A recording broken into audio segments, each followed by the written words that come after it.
In this lecture, we're going to learn about default function arguments. And these are arguments you can pass when you declare the function so that you don't have to pass them when the function is being called. Here we have a simple function called compute, and you see that it has a few parameters, 3 parameters to be exact.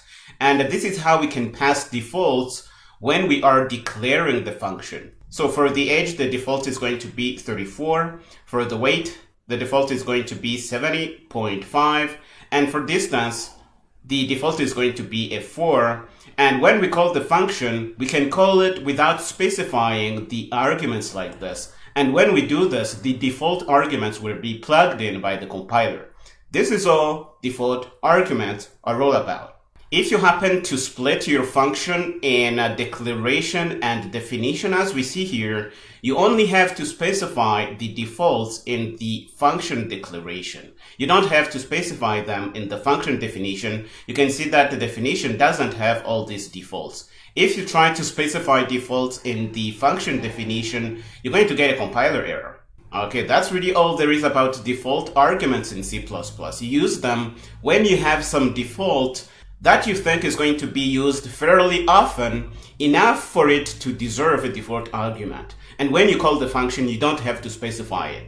Here is a simple example. The function is called greetTeacher, and we're going to plug in the name. We're going to plug in the number of homeworks, exams, pass rate, and the department that performed better.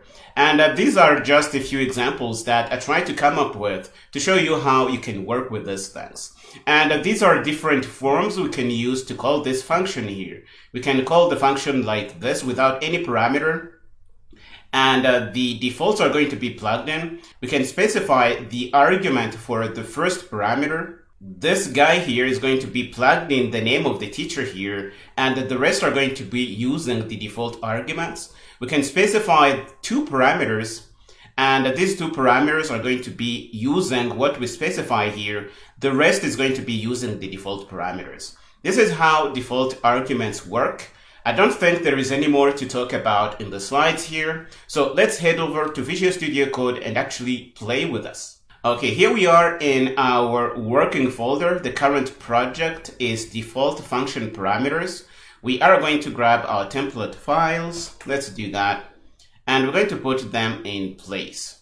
We're going to open this in Visual Studio Code. Let's do that.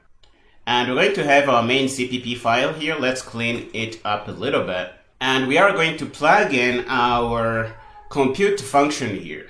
We're going to put that in front of the main function because we want to show you how to use this if you haven't split your code into definition and declaration. And we're going to split that later so that you can see different ways to work with this. So this is a simple function like we have been doing all along. We have 3 parameters we can call it. It's going to do whatever it does. And it's not going to return anything, but we just want to give it a few defaults it can work with. So we can specify the age here as a default. We're going to put in 27. Why not? We're going to put in the weight. And this is the syntax you use to specify defaults. Let's say 72.4. And the distance is going to be, let's say 12.5. Okay, this is going to do. Now we can call this function without specifying a parameter. And the defaults here, 27, 72, and 12.5 are going to be used. Let's try to call it. We're going to say compute. Okay, and let's bring up a terminal so that we can work with this. And we're going to build using GCC. You see the build is good even if we didn't specify any parameter. And if we run this, let's see that the defaults are actually plugged in. And if you look here, we have the age to be 27, which is our default. We have the weight to be 72.4, which is the default here. And the distance is what we specified here as the default. Okay, this is one way you can use a function with default arguments. C++ has a rule that the default arguments have to show up towards the right of the function call. Let me show you what I mean. I can specify the age and let the others be the defaults. Let's do that. We're going to say age now is 32. And if we do that, 32 is going to be plugged in as the age, and the rest are going to be using the default. Let's try and build to show you this in action. So the build is good. We're going to clear and run Rooster. You see age is 32 now, and the rest are using the defaults. We can also specify the weight. Let's do that. Let's say 83.2. Why not?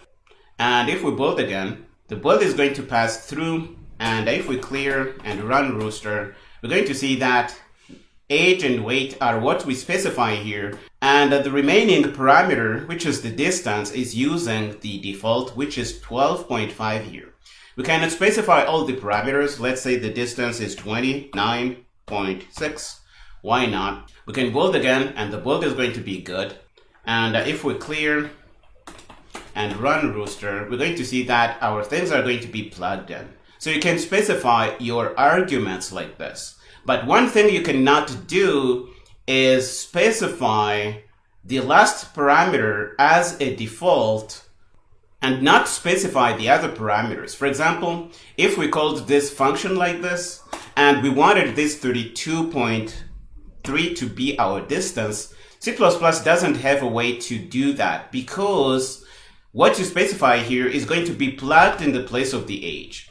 The compiler is going to insert an implicit conversion because the age is an int and we're passing in a double, and we're going to have a 32 in here, and weight and distance are going to be the default. So let's try and run to really show you the effect of these things. So we're going to clear and run Rooster. You're going to see that the age is 32, even if we didn't really want this 32 to be used as the age. We wanted this guy to be used as the distance. So you have to do some work and order your parameters correctly to work in the most convenient way you can think of. Because C++ has some limitations in terms of how you order your default parameters, but you have the flexibility to order them however you want to suit your purposes. Okay, this is enough about how you declare these guys and call them in the main function here. The next thing we're going to see is how we can split this thing into a function declaration and a function definition. Let's do that. We're going to copy what we had in front of main here and put that down below main. And we're going to take out the defaults here.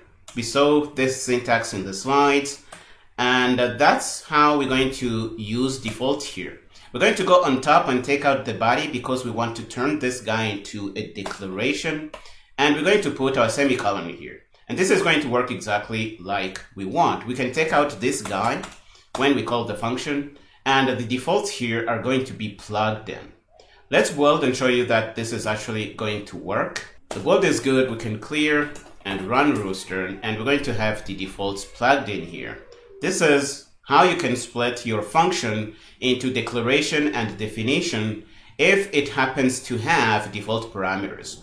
One thing you should know is that if you try to specify parameters on the function definition here, let's see how this is going to affect our code. We're going to say 72.4, and we're going to say the distance is 12.5. Let's do that.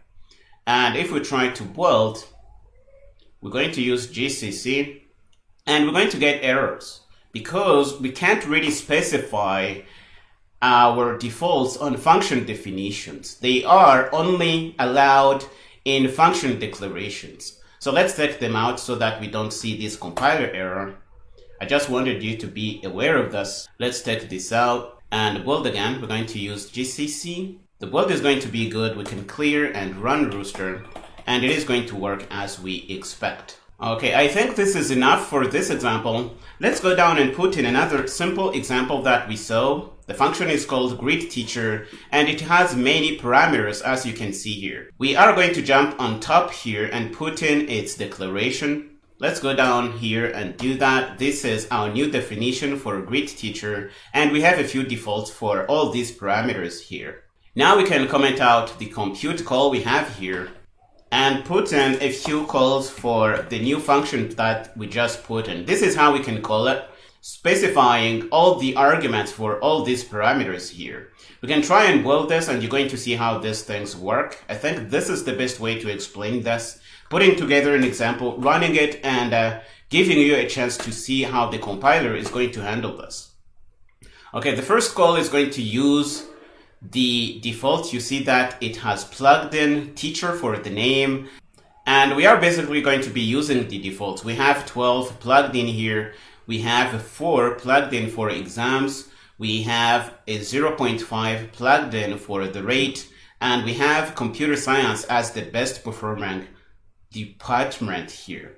The second call is going to plug in Mr. Bean for the first parameter. And we're going to be plugging in all these arguments in order. If we look at the last here, we're going to be using all the things that we specify here.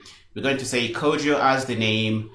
We're going to have 7 homeworks. We're going to have 3 exams that we see here. We're going to have 0.7 as the pass rate, and we have applied mathematics as the best performing department here. One thing you should know is that you can't really jump around in specifying your parameters here. For example, for the last call here, if we took out all these numbers and just left in 2 parameters, this is going to be ugly. The compiler is not going to know how it's going to replace in these guys. The compiler is going to look here and say, okay, the first parameter can take a string literal because it's a string view, but what do I do with this second parameter? Okay, the second parameter is an integer, and I can't really replace a string for an integer, and it's going to give you a compiler error. So be sure you pass your arguments in the order that is going to make sense for your function declaration here. That's what I can tell you here. If we're trying to build this, we're going to get a compiler error. Let's do that, and it's going to say initializing argument of 2. It's going to tell you, basically, I don't know what to do with the arguments that you pass in here, and you shouldn't do that. Let's bring this back, and we're going to build again to get rid of this compiler error. Hopefully, you have a better understanding of how you can use default arguments in your C++ applications. And this is really all we set out to do in this lecture. I hope you found it interesting. We are going to stop here in this lecture. In the next one, we're going to start and learn about implicit conversions in functions. Go ahead and finish up here and meet me there.